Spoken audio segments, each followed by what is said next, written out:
तो आज के क्लास में आप सभी का स्वागत है। जैसा कि पीछे के लेक्चर में हम क्या समाप्त किए थे, गुप्त काल। और पीछे के लेक्चर में गुप्त काल से संबंधित कुछ महत्वपूर्ण प्रश्नों की प्रैक्टिस की। ठीक। अब मैंने आपसे बोला था कि उन प्रश्नों को आप सॉल्व करिए, इसके बाद फिर आपके पास जो प्रैक्टिस सीरीज है उससे क्वेश्चन हल करिए। और इसके बाद क्वेश्चन यदि नहीं हल होता है तो लेक्चर को पुनः देखिए, फिर हल करिए। 100% क्वेश्चन आपका हल होगा। ठीक। तो गुप्त काल समाप्त हो चुका है। अब हम आगे कौन सा इसके बाद आएगा, कौन सा चैप्टर गुप्त काल के बाद कौन सा आएगा? गुप्तोत्तर काल, पोस्ट गुप्ता पीरियड। ठीक। तो आज हम पोस्ट गुप्ता पीरियड या गुप्तोत्तर काल की रूपरेखा पढ़ेंगे, आउटलाइन पढ़ेंगे कि आखिर गुप्तोत्तर काल में क्या था, कैसे दिखता था, कौन कौन लोग थे, ये हम समझेंगे। ठीक। तो पीछे के लेक्चर में मैं बता चुका हूँ आपको कि मौर्य पीरियड पहले था। सबसे पहले मौर्य पीरियड। मौर्य पीरियड में क्या था? सें, सेंट्रलाइजेशन था, केंद्रीकृत। मौर्य पीरियड एक केंद्रीकृत शासन था। मौर्य पीरियड के बाद क्या आता है? पोस्ट मौर्य पीरियड या मौर्योत्तर काल। उसमें क्या होता है? विकेंद्रीकृत शासन या डिसेंट्रलाइजेशन और विदेशी आक्रमण। पोस्ट मौर्य पीरियड में डिसेंट्रलाइजेशन या विकेंद्रीकृत शासन और विदेशी आक्रमण होता है। पोस्ट मौर्य पीरियड के बाद गुप्त काल आता है, गुप्ता पीरियड, जिसमें फिर से सेंट्रलाइजेशन होता है, फिर से केंद्रीकरण। गुप्त लोग फिर से केंद्रीकरण, भारत का केंद्रीकरण करते हैं। ठीक। फिर गुप्त काल के बाद आज जो गुप्तोत्तर काल है, इसमें विकेंद्रीकरण है। ये गुप्तोत्तर काल विकेंद्रीकरण यानी डिसेंट्रलाइजेशन, और डिसेंट्रलाइजेशन होगा तो विदेशी आक्रमण भी होगा। उस विदेशी आक्रमण में हूणों का आक्रमण। ठीक। तो ये मैंने आपको बताया कि मौर्य पीरियड, फिर पोस्ट मौर्य पीरियड, फिर गुप्ता पीरियड और आज post Gupta period. Maurya period में केंद्रीकृत शासन, पोस्ट मौर्य पीरियड में विकेंद्रीकृत शासन और विदेशी आक्रमण, गुप्ता पीरियड में केंद्रीकृत शासन, पोस्ट गुप्ता पीरियड में विकेंद्रीकृत शासन और विदेशी आक्रमण। अब विदेशी आक्रमण क्या? हूण। तो पोस्ट गुप्ता पीरियड आपको दिखना चाहिए कि पोस्ट गुप्ता पीरियड ऐसे आपको दिमाग में आना चाहिए कि हाँ ये है। तो क्या क्या है, आइए उसको हम देखते हैं। गुप्तोत्तर काल, पोस्ट गुप्ता पीरियड। अब गुप्तोत्तर काल की रूपरेखा मैंने बनाया है। ठीक। पूरे गुप्तोत्तर काल को हम दो भागों में बांट के पढ़ते हैं। कैसे? एक दक्षिण भारत और दूसरा उत्तर भारत, यानी कि उत्तर भारत और दक्षिण भारत। यानी कि उत्तर भारत में क्या स्थिति थी, कौन कौन लोग थे, और दक्षिण भारत में कौन कौन लोग थे, किस काल में? पोस्ट गुप्ता पीरियड में। ठीक। तो सबसे पहले इस दक्षिण भारत को देख लेते हैं। अच्छा, दक्षिण भारत में चालुक्य राजवंश या चालुक्य शासक एक था, दूसरा पल्लव शासक या पल्लव राजवंश था। दक्षिण भारत में दो थे। अब मैंने आपसे बताया था कि दक्षिण भारत का इतिहास अभी तक मैं आपको नहीं बताया हूँ। अभी तक मैं आपको जो भी इतिहास बताया हूँ टोटल उत्तर भारत का है, पाषाण काल से लेके अब तक। दक्षिण भारत का इतिहास हम एक साथ पढ़ेंगे, बस यही चैप्टर समाप्त हो, यानी पोस्ट गुप्ता पीरियड समाप्त होगा तो फिर हम दक्षिण भारत का इतिहास स्टार्ट करेंगे, महापाषाणिक संस्कृति से लेके पूरा लास्ट तक। ठीक। तो ये दक्षिण भारत जो चालुक्य शासक, पल्लव शासक है, इनको हम वही दक्षिण भारत के इतिहास में पढ़ेंगे। ठीक। अच्छा, दक्षिण भारत के इतिहास में इसको हम चालुक्य शासक, पल्लव शासक को पढ़ लेंगे। ठीक। तो उत्तर भारत में कौन? दक्षिण भारत में चालुक्य शासक, पल्लव शासक। उत्तर भारत में कौन कौन लोग थे, आइए इसको देखते हैं। अच्छा, गुप्तोत्तर काल में मैंने आपको बताया कि विकेंद्रीकृत शासन था, और जब विकेंद्रीकृत शासन होता है तो छोटे छोटे, तमाम छोटे छोटे राज्य होते हैं, तमाम छोटे छोटे राज्य होते हैं। ठीक। और उन छोटे छोटे राज्यों में जो महत्वपूर्ण है मैंने उसी को बोर्ड पे लिखा है। हालांकि बुक में इससे ज्यादा छोटे छोटे राज्य हैं, इससे ज्यादा जो मैंने लिखा, जो मैं लिखा हूं बोर्ड पे, इससे ज्यादा मिलेंगे बुक में। लेकिन उनका इंपॉर्टेंस नहीं, उनका महत्व नहीं है, वो रेलिवेंस नहीं है। तो जो रेलिवेंस है उसी को पढ़िए। हिस्ट्री की कोई सीमा नहीं है, इतिहास की कोई सीमा नहीं है। एनसीईआरटी की आप इतनी पतली बुक पढ़ सकते हैं। हड़प्पा सभ्यता पे एक ग्रंथ लिखा गया, ग्रंथ उठा के पढ़िए हड़प्पा सभ्यता। तो पढ़ने की कोई लिमिट नहीं है, हिस्ट्री में पढ़ने की कोई लिमिट नहीं है, तो जो रेलिवेंट है उसी को पढ़िए, ठीक। इसीलिए मैंने जो रेलिवेंट राजवंश है बस उसी को मैंने लिखा है। इसके अलावा भी और भी राजवंश है, उनको मैं नहीं लिखा हूँ, ठीक है। तो आइए हम देखते हैं। तो छोटे छोटे राजवंश थे, ये मैंने देखिए नक्शा बनाया है, और इसमें छोटे छोटे राजवंश कौन कौन कहाँ कहाँ थे, आइए इसको हम देखते हैं। सबसे पहले गौड़ वंश। अच्छा, उत्तर भारत में आप देखेंगे इसमें कि इसी उत्तर भारत में एक राजवंश था पुष्यभूति, और वो उसमें शासक हर्षवर्धन आता है, एक शासक हर्षवर्धन आता है। हर्षवर्धन ने कोशिश किया कि पूरे गुप्तोत्तर काल को एक सेंट्रलाइज किया जाए, मतलब हर्षवर्धन ने क्या किया कि पूरे गुप्तोत्तर काल को सेंट्रलाइज करना चाहा, ठीक।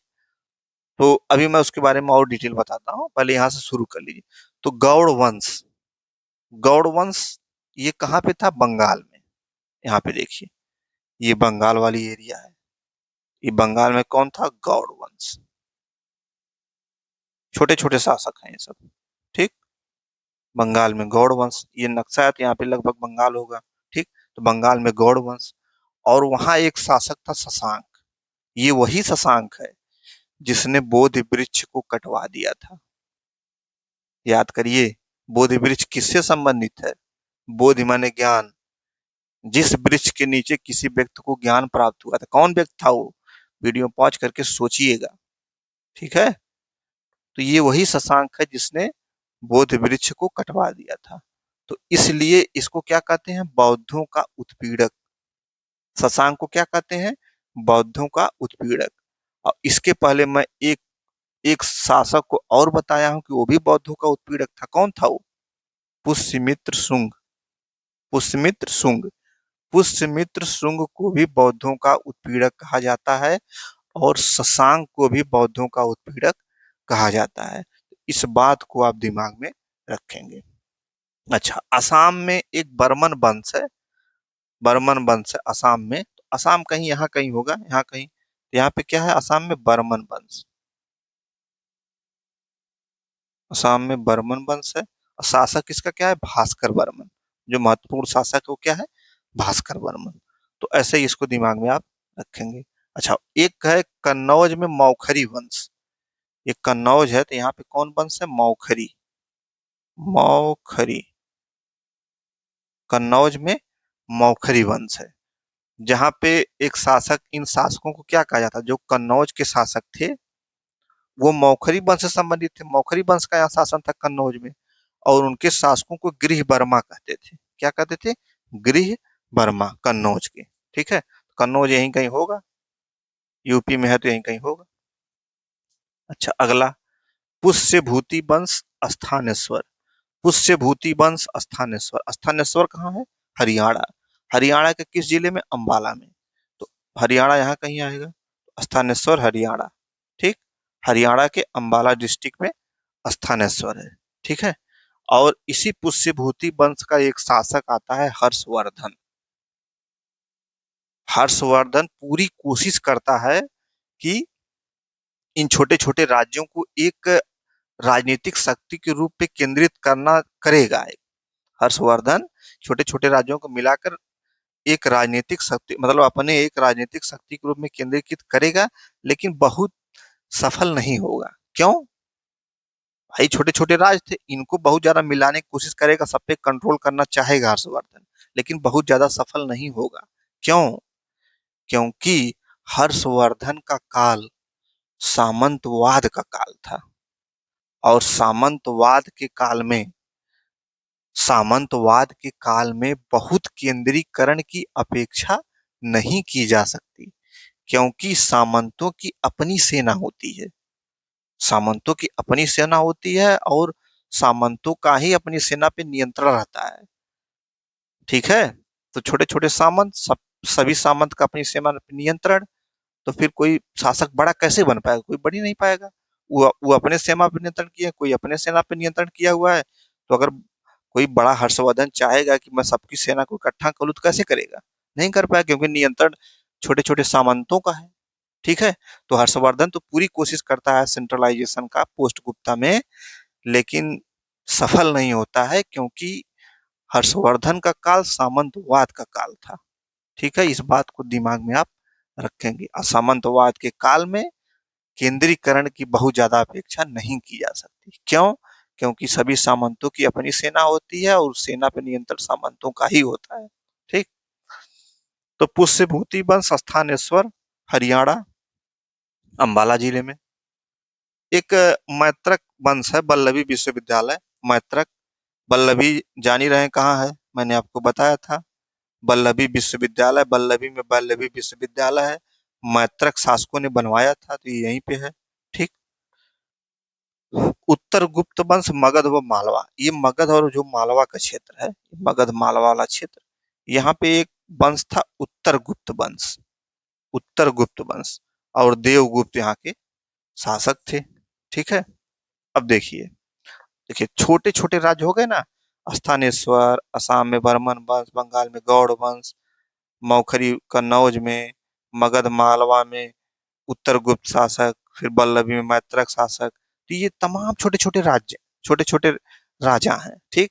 और जब इस काल में डिसेंट्रलाइजेशन हुआ, विकेंद्रीकरण हुआ, तो विदेशी आक्रमण भी होगा। तो विदेशी आक्रमण कहाँ हुआ? ये हूण, हूण, हूण। ये हूण कहाँ है? पंजाब में है। इनका नियंत्रण कहाँ था? पंजाब में था। पंजाब में था। तो क्या मैंने आपको बताया कि ये छोटे छोटे राज्य और विदेशी आक्रमणकारी हूण, हूण के बारे में भी मैं बताऊंगा। ठीक है। तो ये तो हो गया गुप्तोत्तर काल की रूपरेखा, इसमें कौन कौन लोग थे। इस दक्षिण भारत को मैंने बताया कि दक्षिण भारत का इतिहास जब बताऊंगा तो साथ में बताऊंगा। हालांकि पुलकेशिन के समय हर्षवर्धन का जिक्र आएगा तो कर दूंगा मैं, लेकिन ये दक्षिण भारत का इतिहास एक साथ ही ठीक रहेगा, आपको कंसेप्ट क्लियर हो जाएगा। ठीक। अलग अलग बताऊंगा तो आपको याद करना पड़ेगा, रटना पड़ेगा। इसीलिए मैं कहता हूं कि कोई चीज कंसेप्ट से पढ़िए। कंसेप्ट से पढ़ेंगे तो कभी नहीं भूलेंगे। अब आपसे कोई पूछे कि तच सबसे पहले कौन सा विश्वविद्यालय प्राचीन काल में, सबसे पहले कौन सा विश्वविद्यालय बनाया गया, तो मैंने आपको एक ट्रिक बताई थी, तनाव, तक्षशिला, नालंदा, विक्रमशिला, सब बताया था। तो ये सब जाके लेक्चर को देखिए, तब क्वेश्चन हल करेंगे तो मजा आएगी हल करने में, क्वेश्चन हल होगा। और नहीं तो किताब पलटते रहिए, हल करते रहिए, कोई फायदा नहीं होगा। ठीक। तो हूण हो गया पंजाब में, इधर दक्षिण भारत। तो ये तो हो गया गुप्तोत्तर काल में कि क्या क्या कौन किस किस के बारे में हमें पढ़ना है, कौन कौन लोग थे, कैसी स्थिति थी गुप्तोत्तर काल में, क्या कौन कौन लोग थे और उन लोगों की क्या स्थिति थी, कहाँ कहाँ थे। ठीक। तो आउटलाइन, गुप्तोत्तर काल की आउटलाइन यही है। ठीक। अब हम इन शासकों को उठाएंगे, और जिसमें से इन सब के बारे में नहीं पढ़ना है, बर्मन वंश, मौखरी वंश, बस इनको जानना है। क्यों जानना है? जब इसको पुष्यभूति वंश बताऊंगा तो एक दूसरे से रिलेटेड है, इसलिए मैंने सबको लिखा। पुष्यभूति वंश बताऊंगा क्योंकि इंपॉर्टेंट पुष्यभूति वंश है, हूण है, ये लोग इंपॉर्टेंस है। ठीक। तो आगे के लेक्चर में हम मिलेंगे तो उसमें क्या पढ़ेंगे? पुष्यभूति वंश के बारे में पढ़ेंगे। उत्तर भारत के जो एक राज्य है पुष्यभूति साम्राज्य, इसके बारे में पढ़ेंगे। और इसी पुष्यभूति साम्राज्य का क्या कौन था? हर्षवर्धन, जो कि बहुत इंपॉर्टेंट है। ठीक। तो लेक्चर को देखिए, मेहनत करिए, क्वेश्चन सॉल्व करिए। नहीं सॉल्व होता है, संशय होता है, कुछ भी होता है, तो आप उस पे चैनल पे कमेंट करिए, पूछिए। प्राचीन काल में क्या होता था? गुरु और शिष्य के बारे में शास्त्रार्थ होता था, कुतर्क नहीं होता था। आजकल तो कुतर्क होता है। शास्त्रार्थ, कि मैंने कुछ बोला, फिर शिष्य ने कुछ बोला, फिर मैंने कुछ बोला, फिर शिष्य ने, तो उससे नई चीजें निकलती हैं। कुतर्क ना करिए। इसलिए आप पढ़िए, कंफ्यूज होइए तो चैनल पे कमेंट करिए, पूछिए। ठीक। और मैं उसकी पूरी कोशिश करूंगा आंसर देने की। ठीक। तो मिलते हैं आपसे अगले लेक्चर में। Thank you.